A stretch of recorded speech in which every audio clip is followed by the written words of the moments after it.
Vai dando.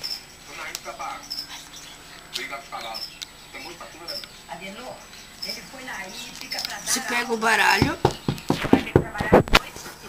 e embaralha. Trabalha você. Eu vou no concurso. Todos nós vamos. Bianca, amanhã você chega mais cedo e trabalha em dobro. Ah, mas então você podia ficar, que já fica trabalhando. Daí você faz assim. Depois do concurso eu vou buscar. Pede pra pessoa escolher uma carta. E vou dar Escolhe aí. beijo. Coisa que você devia estar fazendo também. E decore. Não precisa falar desse assunto não, tá? Daí pede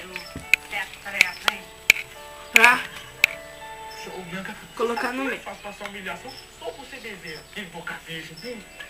Quem manda fazer? Daí faz assim. Ô, Bianca, você podia facilitar, né? A carta é essa. Agora vamos ensinar a fazer. Você também. Primeiro, você pega a última carta e vira. Sem a pessoa Assim, ver. sem a pessoa ver. Daí você pede para ela escolher a carta, por exemplo, essa. Muito bom. Isso. Tá cada vez melhor. Daí você pega e vira bem rapidinho. Daí você que a carta é essa aqui que tá virada. Eu acho que você vai ter chance de Daí ver se eu tornei ela vai certo. colocar aqui Você me no meio.